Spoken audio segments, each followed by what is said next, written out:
Alhamdulillah, alhamdulillahilladzi arsala rasulahu bil huda wa dinil haqq liyudhhirahu 'alad dini kulli walau karihal kafirun. Allahumma shalli ala sayyidina Muhammadin wa ala alihi wa sahbihi ajma'in. Amma ba'd. Bapak-bapak dan saudara-saudaraku yang baik, hari ini hari Sabtu, jadi mudah-mudahan ada sedikit kelonggaran waktu untuk mendengarkan kuliah subuh ini. Tapi bagi bapak-bapak dan saudara-saudara yang ada pekerjaan lain atau harus ke kantor, maka artinya boleh dipersilahkan untuk meninggalkan kuliah subuh ini lebih dahulu. Tapi bagi yang ada waktu dan kesempatan, mumpung Ramadan, minta sedikit waktu lah supaya tidak terlalu tergesa-gesa. Setahun sekali kita mendengarkan cerahan untuk mengisi batin kita. Bapak-bapak dan saudara-saudaraku sekalian, sudah banyak para penceramah yang terdahulu, ustadz-ustadz yang lalu, membahas tentang Ramadan dengan berbagai implikasinya. Maka kali ini saya ingin sedikit mengupas usul fikih agar artinya kita mengerjakan ibadah, baik ibadah mahdhah maupun yang ghair mahdhah, bisa lebih memahami dibandingkan waktu-waktu yang lalu. Hadirin rahimakumullah, karena itu kita biasanya yang di Indonesia ini kebanyakan menganut mazhab Syafi'i, Imam Syafi'i. Bahkan dengan Imam Hanafi yang Al-Fatihah itu merupakan surat yang wajib dibaca setiap rakaat. Karena itu intinya akan saya bicarakan saja sedikit saja tentang Al-Fatihah dulu, agar kita tahu makna ya sedikitlah lebih dalam dibandingkan sebelum-sebelumnya. Dan ini akan ada korelasinya dengan perintah saum di bulan Ramadan ini. Kita sering atau ada beberapa orang yang membaca karena belum mengenal ilmu usul fikih, maka biasa banyak orang melafadzkan sekaligus diwasalkan, kayak dari alhamdulillahirabbil alamin arrahmanir rahim maliki yaumiddin iyyaka na'budu wa iyyaka nasta'in. Nah, tetapi untuk sampai ayat terakhir biasanya nafasnya mentok. Nah, akhirnya kita bahas sedikit saja. Ini tentang ayat yang keempat kalau tidak salah, tentang iyyaka na'budu wa iyyaka nasta'in. Kita yakini betul bahwa ayat di dalam Al-Quran itu seluruhnya adalah kalamullah, firman Allah subhanahu wa ta'ala. Artinya Allah yang berbicara. Nah, sekarang kalau kita terjemahkan iyyaka na'budu wa iyyaka nasta'in, kepada Engkau kami menyembah dan kepada Engkau kami memohon pertolongan. Kalau Allah yang berbicara, Allah yang berfirman, Artinya Allah meminta atau menyembah dan meminta tolong kepada siapa itu? Pernahkah kita berpikir? Iya, karena yang ngomong Allah, yang berbicara, yang berfirman Allah. Lalu Allah menyembah siapa dan meminta tolong kepada siapa? Nah, kalau kita tidak belajar kaidah atau ilmu ulumul Quran, maka banyak para imam yang membaca diteruskan. Jadi setelah ihdinas siratal Alhamdulillahirabbil alamin arrahmanir rahim maliki yaumiddin iyyaka na'budu wa iyyaka nasta'in. Padahal kalau kita pelajari ulumul Quran, setelah ayat iyyaka na'budu wa iyyaka nasta'in itu ada saktal yang nama huruf kecil yang biasa ditulis di setelah ayat itu, qulu, qaf lam ya, qulu qali, itu menandakan waqaf lazim namanya. Maka di situ kita harus berhenti sejenak. Jadi itu artinya Allah mengajarkan. Jadi kalau ayat lain biasanya pakai qul atau qalu, seperti qul huwallahu ahad. Allah yang memerintahkan, katakan Allah itu ahad.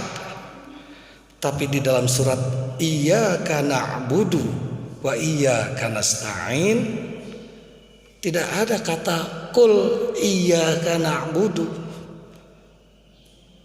Maka oleh para ahli ulumul Quran dituliskan kecil setelah ayat, boleh diperiksa nanti Al-Qur'annya, ada kata qaf lam yang kecil tandanya. Itu artinya kita tidak boleh mewasalkan, baiknya berhenti sejenak.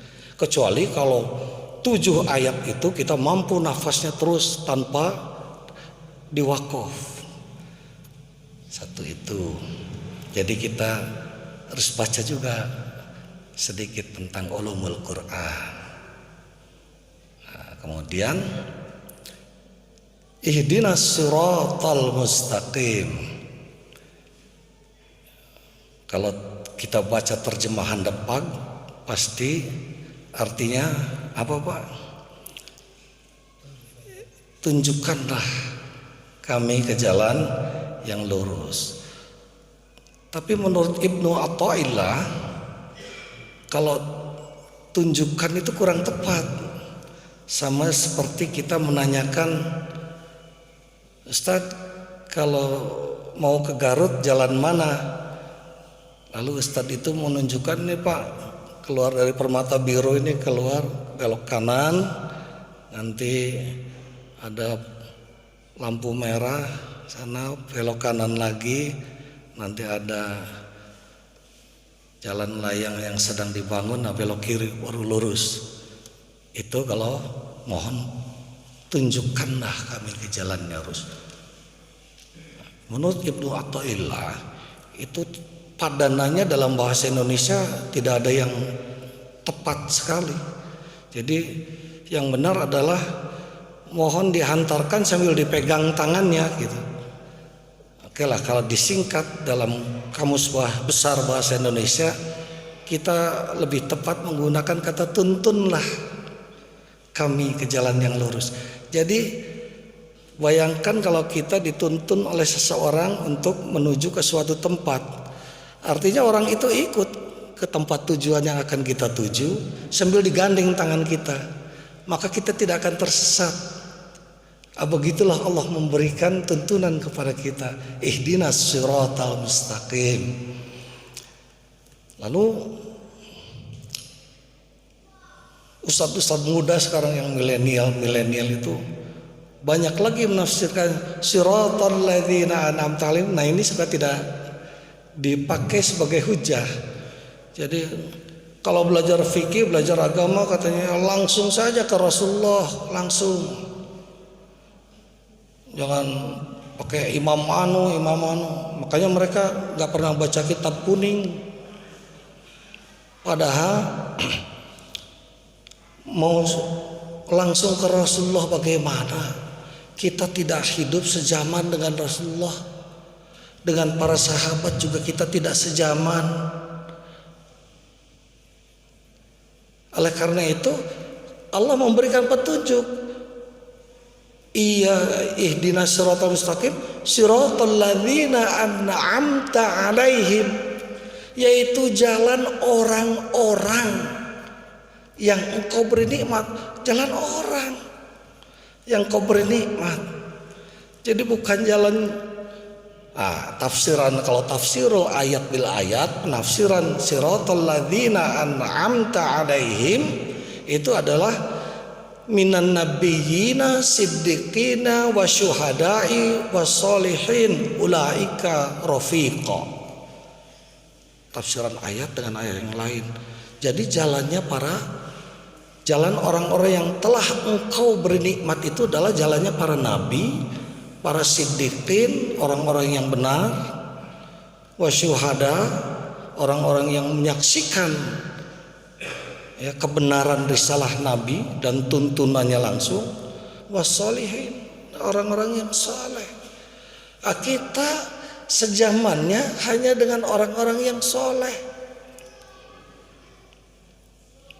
Orang-orang yang soleh itu siapa yang kita kenal? Ada empat imam mazhab yang harus kita ikuti. Kita tidak bisa langsung mengikuti apa yang dilakukan oleh Rasulullah SAW karena kita tidak sejaman dengan beliau. Dengan para sahabat saja tidak. Begitupun perintah untuk melaksanakan saum. Ya ayyuhalladzina amanu kutiba alaikumusiyam kama kutiba alal ladzina min qablikum. Wahai orang-orang yang beriman, diwajibkan atas kamu sekalian untuk melaksanakan saum kama kutiba alal ladzina min qablikum, sebagaimana seperti orang-orang sebelum kamu melakukan saum. Artinya apa, Pak? Para ahli kitab yang mendapatkan kitab Taurat zaman Nabi Musa, kemudian para kaum Nasrani yang membaca Injil yang masih asli, itu juga mereka mendapatkan perintah melaksanakan saum. Ya, jangan samakan para ahli kitab Yahudi dengan Yahudi sekarang dan kaum Nasrani dengan orang-orang Nasrani sekarang, tentu beda. Kalau ada perkataan Bani Israel itu tidak sama dengan bangsa Israel. Bani Israel itu turunan Israel. Siapa Israel itu? Nabi Yakub. Jadi keturunan Nabi Yakub itu sanadnya sampai, Pak, ke Nabi Ibrahim. Nabi Yakub bin Ishak bin Ibrahim. Ke bawahnya Nabi Yusuf dan terus sampai Yahya, Isa. Kalau Nabi Muhammad SAW sanadnya dari Nabi Ismail. Karena itu perhatikan sejarah, perhatikan ini asalnya dari usul fikih. Orang-orang ahli usul fikih tidak sembarangan. Karena itu sudahlah, jangan keras-kerasan. Kita harus belajar langsung dari Rasulullah, baca hadis-hadis. Iya, kita kan tahunya itu sampai hadisnya ke Rasulullah, sanadnya dari mana? Ya kita harus percaya kepada orang-orang soleh sebelum kita, ulama-ulama yang solihin. Seperti kita baca kunut, ini dari 4 imam mazhab yang 3 sebetulnya tidak membacakan kunut, Pak, subuh. Imam Maliki, Imam Hambali, Imam Hanafi tidak selalu membacakan kunut. Yang membacakan kunut setiap subuh itu mazhab Imam Syafi'i. Kalau dilihat dari jumlah kan mestinya kita mengikuti yang 3, Imam Maliki, Hambali dan Imam Hanafi. Tetapi Imam Syafi'i punya alasan. Imam Syafi'i berkata bahwa kalau Rasulullah mencontohkan walaupun cuma satu kali, itu tidak berarti tidak berlaku sampai hari kiamat. Karena Rasulullah juga melaksanakan sholat tarawih hanya 3 kali dalam 1 bulan Ramadan. Nyatanya kita tarawih setiap malam. Kalau begitu nanti bid'ah. Kalau bid'ah neraka, pasti dalilnya begitu. Baca, belajar ke guru-guru yang di pesantren, yang baca kitabnya banyak. Jadi kita tidak akan keras-kerasan seperti itu. Bahkan kalau menurut ulama usul fikih itu, hukum-hukum dalam Islam saja yang wajib, sunnah, mubah, makruh dan haram, oleh para ahli usul fikih, mubah itu dianggap tidak ada. Menurut Abu Hasan Al-Sajili, mubah itu tidak ada. Sebab apa? Sebab ketika orang melakukan yang mubah atau meninggalkan yang mubah, pada saat itu dia juga sedang melaksanakan yang wajib. Contoh tidur. Oleh karena itu, yang sekarang sedang trendy, tidurnya orang berpuasa itu ibadah. Padahal menurut para ahli usul fikih, mubah itu tidak ada. Sebab kenapa? Pada saat dia tidur melakukan yang mubah, boleh, artinya boleh saja mubah itu. Pada saat yang bersamaan juga dia sedang meninggalkan yang haram, dia sedang meninggalkan maksiat, dia sedang meninggalkan pekerjaan-pekerjaan yang sia-sia. Meninggalkan pekerjaan maksiat, apa hukumnya? Wajib. Maka kena hukum wajib juga tidur itu. Seperti itu, repot Pak, banyak pembahasannya. Kalau kita paling enak jadi orang yang nggak ngerti lah, nggak pusing kayak gitu. Kalau yang ngerti-ngerti itu malah jadi dilema seperti itu. Karena banyak ternyata para ahli itu pertentangan, jadi biasa-biasa sajalah pertentangan, perbedaan itu biasa. Kita sikapi dengan biasa saja. Karena itu maka selanjutnya juga kita lanjutkan lagi karena waktunya sebentar. Setelah ihdinas siratal mustaqim siratal ladzina an'amta 'alaihim ghairil maghdubi 'alaihim waladdallin. Di beberapa ahli tafsir seperti Ibnu Athaillah juga ghairil maghdubi 'alaihim waladdallin, bukan jalan orang-orang yang dimurkai dan bukan pula jalan orang-orang yang tersesat. Kita perhatikan kalau antara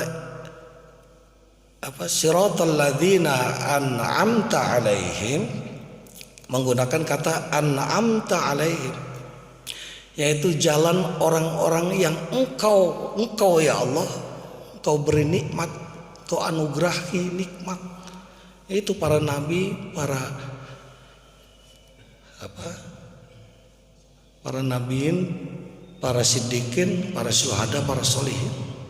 Dikatakan jelas pemberinya engkau beri nikmat, yang Allah beri nikmat atas mereka. Sekarang kalau dibandingkan ghairil maghdubi 'alaihim, nggak pakai an'amta, jadi terjemahannya bukan jalan orang-orang yang dimurkai, bukan, kata-katanya tidak, bukan jalan yang orang-orang yang engkau murkai, dihilangkan. Jadi yang dimurkai, yang memurkai mereka tidak hanya Allah, tapi di situ jamak bentuknya. Bukan jalan orang-orang yang dimurkai, bukan bahasanya, bukan jalan orang-orang yang engkau murkai, beda. Dan para mufassir berikutnya karena itu berani mengatakan, karena para kaum Yahudi dan Nasrani itu masuk orang-orang yang dimurkai Yahudi, sedangkan orang-orang yang tersesat diterjemahkan sebagai kaum Nasrani. Bukan jalan mereka, kita ingin ditunjukkan seperti itu. Sekilas saja ini gambaran, waktunya sangat singkat. Karena itu sebaiknya kalau membaca Al-Fatihah wakaf dulu, berhenti dulu. Ketika kita membaca iyyaka na'budu wa iyyaka nasta'in, berhenti dulu, baru ihdinas siratal mustaqim, baru siratal ladzina. Nah itu digabungkan satu ayat kalau kuat nafasnya, siratal ladzina an'amta 'alaihim ghairil maghdubi 'alaihim waladdallin.